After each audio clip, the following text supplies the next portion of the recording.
What's going on, team? Welcome back to the 40th episode of the podcast. 40 episodes, that's absolutely fucking mental.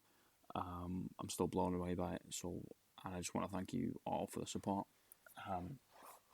We're up to 10 countries now, 10 countries. We had a couple of listeners from Sweden the other day that bumped it up to 10 countries, so I just want to say, again, thank you all for all the support, for all the listens, for all the shares, and just sending out all the love. So I really appreciate it all. Right, so this episode is going to be a bit of a touchy topic, right? So before we start, I just want to give a little bit of quick announcement that I am obviously no doctor, no therapist, no nothing like that. Yes, like sports therapist. For some rehab, some massage and all that, but I'm not a counsellor. I'm not a qualified doctor. I'm not a qualified counsellor. This is just my advice. This is just a conversation. We're just sparking some questions and just sparking a little bit of conversation around the topic, rather than preaching and rather than throwing things down your throat and trying to tell you this way or that way. At the end of the day, we're all adults and we're all going to make up our own minds, and we're all going to do whatever we're going to do at the end of the day. But if we can spark a conversation about it, then you can hear my point of view and I can hear your point of view, and we can come together with a little bit more of a calculated point of view, if you know what I mean. Like, instead of just becoming completely one-sided and naive to all the other points of view on topics in the world. It doesn't have to be health and fitness. It can be anything. Come together and just a little bit more discussion. Let's spark a little bit more discussion about it and help more people. That's why we started this podcast in the first place. So episode 40, we're going to be talking about body dysmorphia. So it's, again, like I said, it's a very taboo topic. But body dysmorphia basically means where you're not happy in your own skin. But it can go many extremes. It can be, just a little bit of body awareness, and I don't think that's a bad thing. Being aware of your current physical state and current physical position, I don't necessarily think it's a bad thing.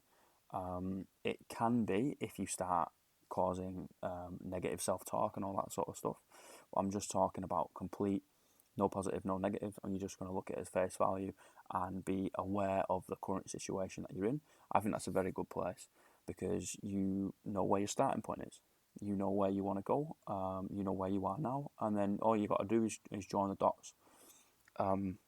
So body awareness is crucial, I think.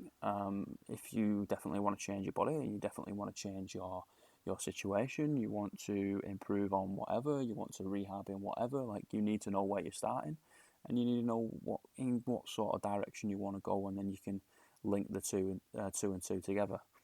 But body dysmorphia usually comes with a little bit more of a serious consequence. Obviously we got like anorexia, and then that can spread all the way up to a term that's been thrown around is like bigorexia, which is basically when big is never big enough, and big enough is never too big, and too big is not a thing. When there is a genuinely, I wouldn't say an epidemic, but there is growth in this whole bigorexia, especially with more and more drugs coming out, which help with hypertrophy, and more and more celebrities that are using gear, getting into films and getting into like these public, quote unquote, public influencers and all that sort of shit roles. And then young kids are feeling like they need to be bigger at a younger age. I was talking to my brother a while ago, and I think we both agreed on this. I think that lads have got just as much like body dysmorphic thoughts in their heads as ladies do these days, and I think both sexes need to be helped out on this. I do think that we should I do think that we should publicise and show all shapes and sizes. Yes, I agree. But when it comes to health, going back to the discussion I had with Key on a couple episodes ago, when it comes to health, I don't necessarily believe that you should be publicising someone that is clearly, heavily overweight and put them on a health magazine. However, I do think they should be, say for example, on like a self-confidence magazine or something like that. Like it should be all inclusive. But when it comes to, obviously, is this person healthy on the inside? That's what I'm talking about, on the inside, not on the outside. It doesn't really matter. If they are, fine and dandy, absolutely fine. But if they're not, then they shouldn't necessarily be publicising a health magazine, and that goes for male and female. But when it comes to body dysmorphia and confidence with your own body, I think this touches on a completely different topic to health.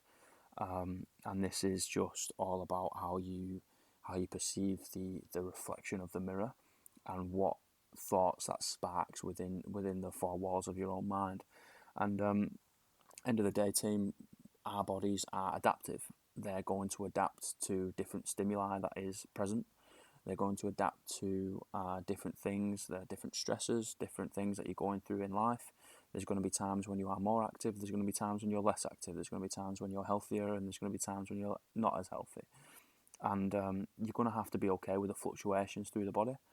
And that's the way it is. Like we do live in a very, very connected world these days. Obviously, with the growth and the birth of social media, of everything being on the internet, with the media being mainstream media being like massive and all that.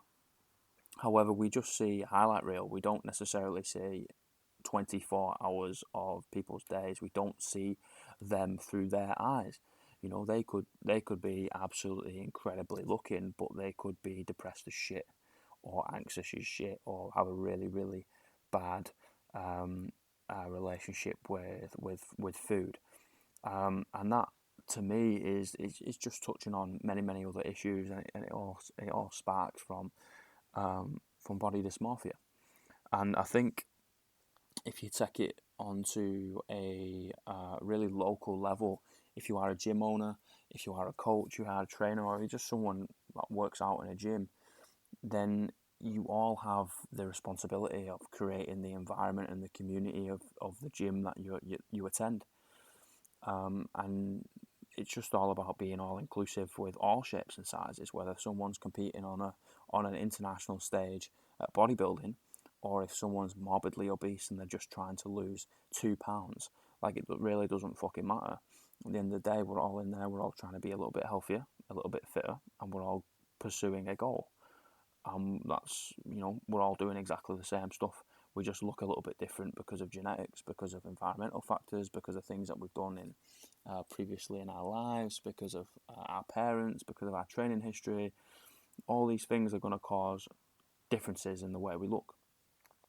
And I think there should be less comparison between you and I, and there should be more appreciation between you and I. And it's just like, oh wow, like I really like this or whatever, and oh I really like that. And the way I believe is, if someone looks good, they deserve to be told, even if it's like, oh, nice kicks. I like your shoes you got on, or that tie really suits you, or your dress brings out your eyes, or something like that. Like, they look good, tell them.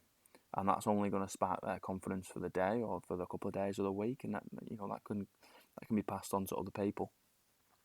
So less comparison. And this, I think, thinking of it just come to me now. Thinking of a massive reason for an increase in body dysmorphia in recent times, I believe, is the growth of superheroes. And don't get me wrong, I'm a massive, massive Marvel fan. Absolutely fucking love them. However, young lads, young ladies, look at Wonder Woman, for example. They look at Black Widow. They look at Captain America. They look at Thor, and these obviously actors are in amazing shape to be able to play these roles. And they look at them and think, oh, that's what we need to look like. that's what a good female looks like, that's what a good male looks like, and you put an extreme amount of pressure on yourself, and then you end up trying to read this and that, and you might obviously go down a wrong route and be fed some bullshit or some bro science or whatever, and it just becomes really difficult, because you compare yourself to someone who's had obviously a trainer with them for the past 3-4 months, has had all their meals done for them, has had their sleep schedule on point, has had everything, all those environmental factors down to a T.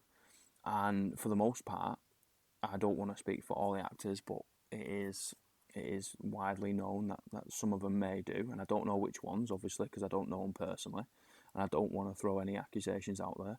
But there will be some celebrities that, to get ready for a role, they'll be using a couple of performance enhancing drugs, just to get you or not performance enhancing, but steroids, for example, to get you ready for a role and to get you there a little bit quicker.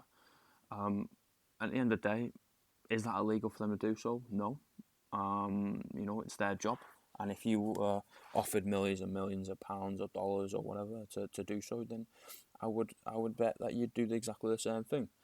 But it's really, really difficult to be able to portray these characters and then allow young kids to look at them and think, oh wow, I want to look like that. And then after 2 years of training, they don't look like that. At the end of the day, these actors are 20-something years of age, 30-something years of age, 40-something years of age.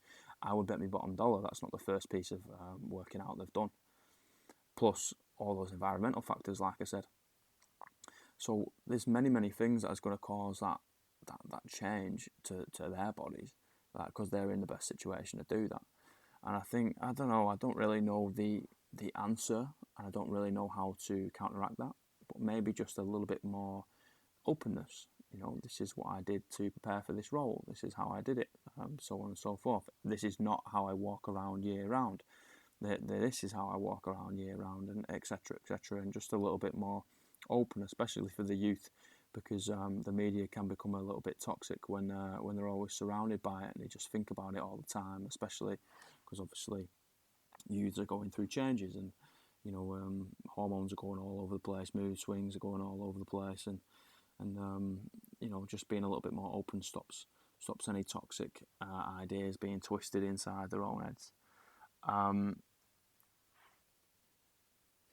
Which really sparks me onto another point, is just the media in general, and I'm going away from films right now and superheroes and all that sort of shit, but just media in general. Like, we in the media just put out all the good stuff, all the the shredded, photoshopped sort of actors and actresses and all these things out into the world, and then young kids are consuming these things and they're looking at it and thinking, well, they look like that and I don't look like that. This for me is an issue. This is an issue. I think more abilities should be publicised. Be like, oh, okay, this person can do this or this person can do that, or celebrating achievements rather than the way you look. And don't get me wrong, like, I think a little bit of vanity is a good thing. Like I said, body awareness is a good thing. But it's when it becomes a little bit obsessive and a little bit causing those negative thoughts to spiral inside the mind when it gets too much. So that for me is the big thing, is trying to look after the youth, because if we poison their minds at a younger age, then it's only going to fuck us up in the long run. Then we are basically poisoning the minds of the next generation, and that can't be a good thing. So just trying to publicise and put out a little bit more positivity and achievements of these things and their abilities, rather than look at this lady, look at this man, just because they've got a nice set of abs or a fat ass. They're going to make millions of pounds and millions of dollars from those physical features, because at the end of the day, like, that's just going to be a genetic freak, and not everyone's gonna be born with those physical attributes, and that's absolutely fine. And I do think there is beauty in everyone. Like, there is amazing things in everyone. You know, take me for example. Like, if I consistently train my chest, for example, that will blow up. That will absolutely blow up. It doesn't take a lot for me to sort of grow a pair of pecs, and people will look at that and be thinking, "Oh wow, you know, this and that." But on the other hand, like to grow my shoulders, or to grow my ass, or to grow my hamstrings, like I need to do an ungodly amount of volume and smash them to make any sort of growth. And then people have got the other way around. You know, people are just naturally super lean. People are just naturally super big. People are just naturally super strong. People are just naturally this and that. Like, everyone has differences, and I think if we just celebrate those differences and appreciate each other rather than compare each other, we're going to be in a better stead, especially for the youth.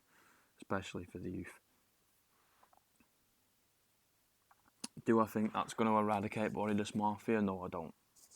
Do I think we're ever going to eradicate it and no one's ever going to have those thoughts and those anxieties? No.